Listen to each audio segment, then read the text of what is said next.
Hello, in this video I want to explain you the secret reason behind the Korean War. Um, and the Korean War is often referred to as the Forgotten War because it is outshadowed by the World War II and the war in Vietnam. But what needs to be said is that Harry Truman actually went to the radio to speak directly to the American people in order to proclaim the state of national emergency, which didn't happen in Second World War and it didn't happen in the war in Vietnam. The presidents didn't directly address the American people while proclaiming the national emergency, and Dan Ahanson, the Secretary of State under Truman, even said that the Korean War is the greatest defeat of the United States in 100 years. So he even, well, of course, he was informed about all the battles in World War II, like Pearl Harbor and Monte Cassino and stuff like that. But in his eyes, this was an even greater defeat.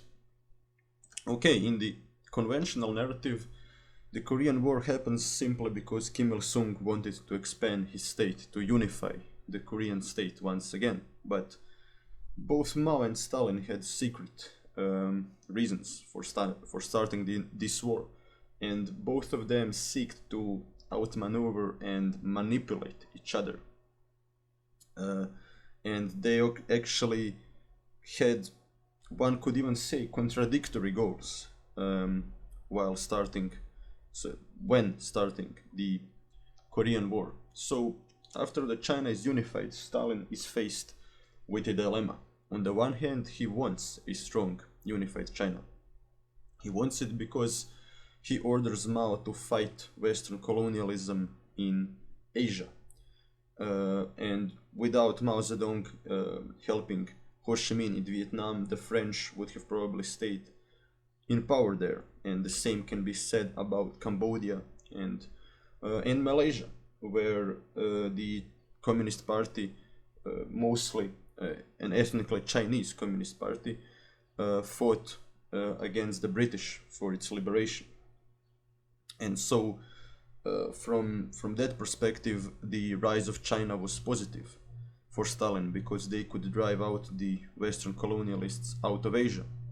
And Stalin at this point wasn't, at least he thought so, wasn't strong enough to fight the Western colonialists in Asia because he was preoccupied with Eastern Europe and consolidating his power there. But on the other hand, the rise of China was very scary for the Soviet Union because Stalin realized my country has somewhere around 200,000 people, even less, and somewhere around 180,000 is more accurate, and China had 500 million people. And Stalin realized if China industrializes, and if it becomes an industrial superpower, then how do I prevent them from becoming the leader of world communism? How do I prevent them from becoming number one within a communist camp? And he also realized that if China industrializes rapidly, that they even might have a more powerful military than the Soviets, or perhaps an equally powerful military. And a more realistic scenario was for Mao Zedong to become an Asian version of Tito. And Stalin was at the time very much frustrated with Tito becoming independent, and that is probably why Stalin, when Mao actually went to visit him before the start of the Korean War, there is a funny anecdote. Mao and his men were in Moscow, and just as they were about to leave on their last day, something unexpected happened. Stalin had a reputation for never drinking with foreign leaders in public, and he never attended parties. He simply wasn't a person that liked to party a lot and drink a lot in public. But on the last day, Stalin shows up at the party and he brings his own vodka because he was paranoid and he thought that the Chinese might poison him, and he actually makes a toast. He raises a glass of vodka and he makes a toast, and he says, history has shown that all those who diverge from the straight path of communism end up dead. And then he added, that will happen to Tito as well. And Mao Zedong, of course, agrees. Yeah, he says Tito is a nationalist, maybe even a fascist and stuff like that. But of course, both men know this is a message for Mao Zedong. So Stalin was talking about Tito, but he was actually talking about Mao Zedong, because he was very much afraid of China following the example of Tito. And from the perspective of Stalin, to have other communist countries condemn you as imperialist is even more embarrassing than capitalist states doing it, because of course the capitalists will say you are evil.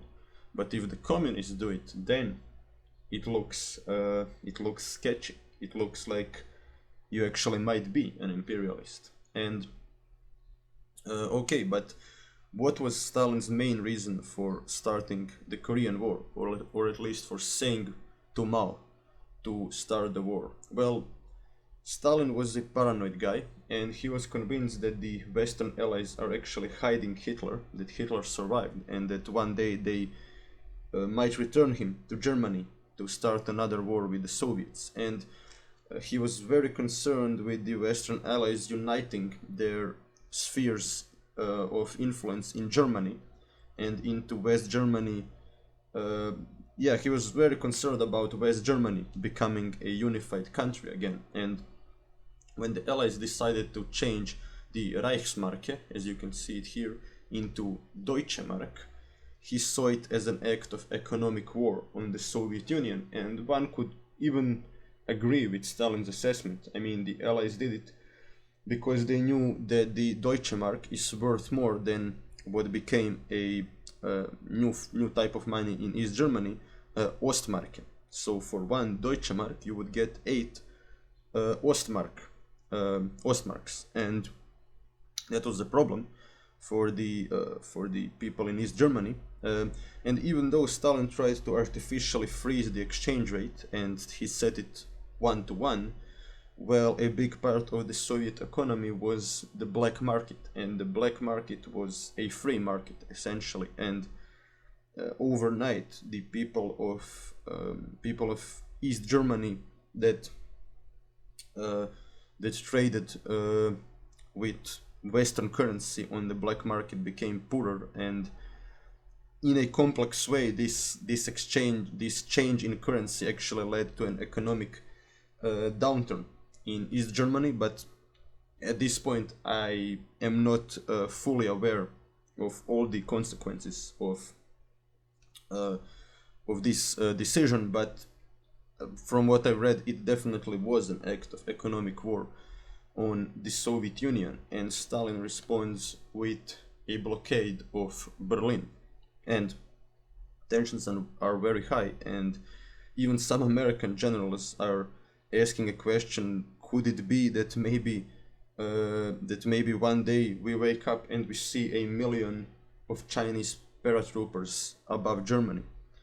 And yeah, in the same way in which Stalin was paranoid and he saw the Americans as evil enough to actually attack him and hide Hitler, the same form of paranoia existed in the West, with American generals having these nightmares about 1 million Chinese paratroopers just falling from the sky. A Red Dawn scenario, one might say.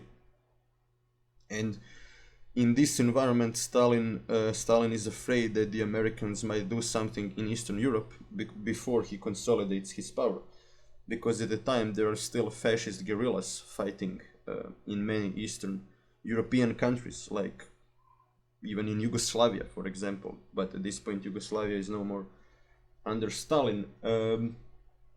And so Stalin asks Mao to start the Korean War in order to distract the Americans from Eastern Europe. But Mao has his own goals. So Mao actually wants the Soviets to build him a navy and an air force. And at this point, China is still a poor third world country and is not even capable of mass producing machine guns. They simply lack industrial facilities. Most of them got destroyed in the war, and many of them didn't even exist before the Chinese Civil War. And tensions between the Soviet Union and China at this point are kind of high, because the Soviets actually have concessions in Manchuria and Xinjiang, and that is kept as a secret from the Chinese people because it is too similar to what Western colonialists did in China before it got liberated. But yeah, and in this environment, Stalin realizes, well, if I ordered Mao to start the Korean War, then I simply have to help him. I simply have to build him an air force, because the tensions are already high, and it would be too unacceptable for Mao to wage a war without our help, without our significant help. And Mao actually manages to extract exactly or almost exactly what he wanted from Stalin. China, at the end of the Korean War, is the country with the third largest air force in the world, which is crazy because they are still a third world unindustrialized poor country, but the Soviets actually build facilities and factories for aircraft production in China, and Mao at least achieved that goal. And Stalin promised him to build him a navy, but he kind of always find an excuse not to build a navy for Mao Zedong. And Kim Il-sung, in the meantime, is actually begging Mao and Stalin, like, people, please stop, let me have peace with South Korea. And he famously said, I do not want to be a king of the wasteland, because let us not forget, American bombs truly annihilated North Korea in this war. American State Secretary even famously said, Mr. President, there is nothing left to bomb. We can only bomb rubble in North Korea. And actually 5 million people die in this very brutal war, and out of that 5 million we are talking about 400,000 Chinese, and a third of all adult males die in North Korea. And Kim Il-sung and Mao even make up, they claim that the Americans are using bacteriological warfare on the North Korean people, which was fake, and Stalin just decided to be neutral and say nothing about it. And if we are talking about American casualties, 37,000 American soldiers die in Korea, which compared to the Chinese isn't that much, but since America is a democracy, it is enough for Eisenhower to win over Truman, because Eisenhower promises to end the Korean War.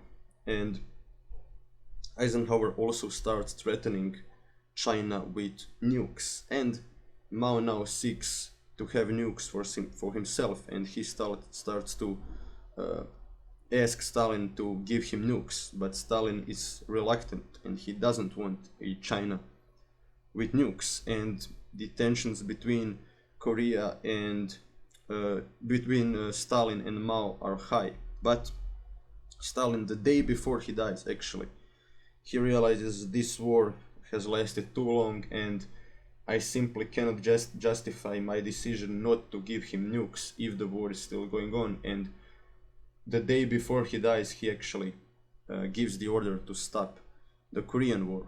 And with the new Central Committee now in power, they are not so paranoid as Stalin was before. Of course, they still dislike the Americans, but they realize that the Americans are not so evil as to actually hide Hitler, and that probably they won't attack the Soviet Union, and they actually seek to make peace with the West. Both Beria, who is an anti-Semitic psychopath, and Khrushchev, both of them actually agree that there should be normalization of relationship with the West. And so they actually tell Mao Zedong, like, man, please go out of Korea. We don't need you in Korea anymore.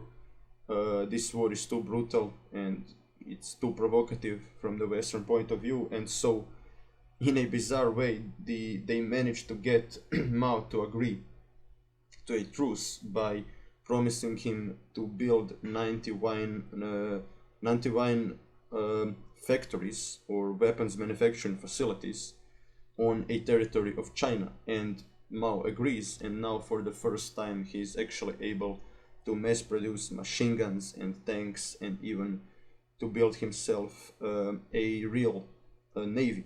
And so on the one hand, Mao got what he wanted from the war. He got a strong military, or at least he started to build one with Soviet help.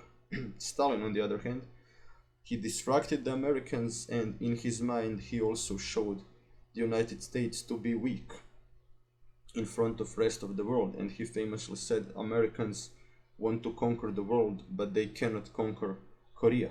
And in his mind, this was a huge blow for the American reputation all around the world. And on the other hand, Kim Il-sung, well, he tried to realize his dream of uniting Korea, but very soon he realized that the war was a mistake, so he didn't really get what he wanted. But in the end, both Mao and Stalin manipulated him into starting this pointless and crazy war. And yeah, after the death of Stalin, the Soviets actually publicly proclaimed that Americans didn't use bacteriological warfare in North Korea. And Beria, since he's a psychopath, he even starts torturing the doctors that said that Americans used bacteriological warfare in North Korea. North Koreans probably still believe that lie even today, but yeah, Beria and Khrushchev admit that it wasn't the case. And yeah, so that is what I wanted to tell you about the Forgotten War, how it is often called.